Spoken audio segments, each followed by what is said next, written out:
So one of the things that we're talking about at Music Tectonics this year are the technology multipliers of revenue, the way that tech can be used to actually increase revenue. And some of that is like back office stuff. Some of it is frontline with consumers, fandom. You kind of mentioned that as well. It could be some of the things you're talking about with like just knowing how music's getting used and charging for it in the right ways at the right times. But I'd like to ask you about a few different categories of technology and get a sense if you have any shout outs of particular Yeah. tools or even just trends in tech. Um, let's start with the valuing of catalogs. What tools do you use to value a catalog? Yeah, so I mean, we're basically using it's large scale DCFs, just kind of cash flow analysis.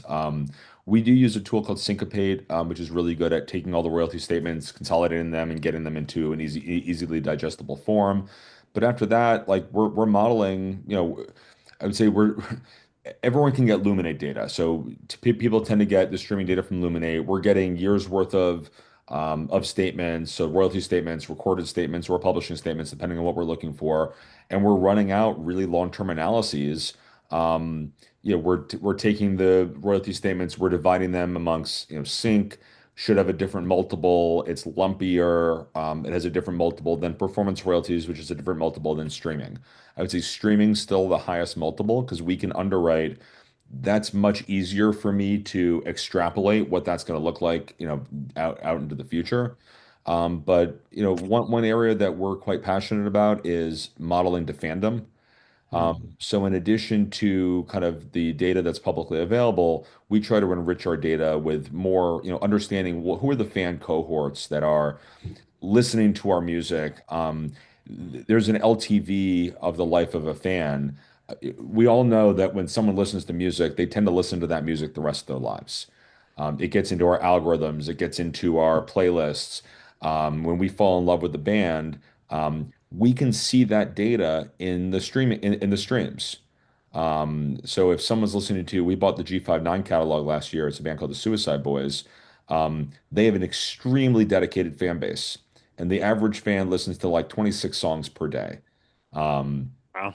and those young people, what we're taking a look at are there more young people coming into the funnel versus the 30-year-olds that are coming out of the funnel because they're starting families? We don't have enough data to know will those 30-year-olds after the very busy period, the busy decade they're going to have in their life, um, would they, are they going to start listening again when they're 50?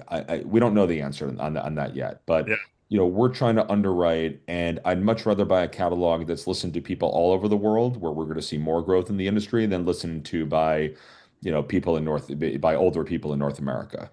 There's an LTV of a fan, and we look at that when we're thinking through our underwrites. Really interesting. You mentioned modeling the fandom and enriching data with these fan cohorts. Are there tools for that as well? Is that Spotify for artists or is it Yeah. stuff you build or what? Universal's our partner. They have an amazing insights team. So we enrich our data, and we have some proprietary tools that we're using to, evaluate and extrapolate a fan base.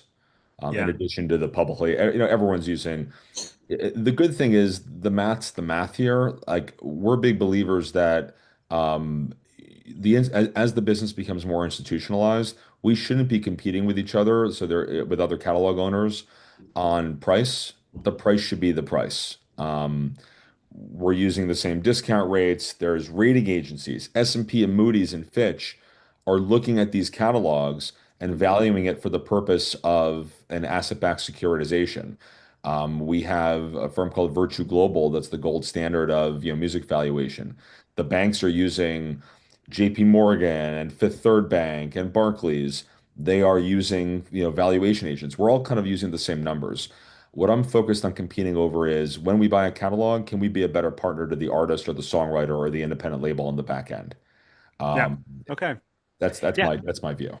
Cool. I'm going to keep pushing you on Yeah. other tools. What tools do you use to identify under-collected royalties or underexploited opportunities? There are a lot of them. There are a lot of companies out there that are hunting sound exchange, that are, doing audits. So we use a few tools. If it's like I would say every week we get hit up by another company trying to crack the hey, I'm going to go find you money, the I'm going to go find you money that's uncollected business. There's a ton of them. Yeah. Probably too many. Yeah.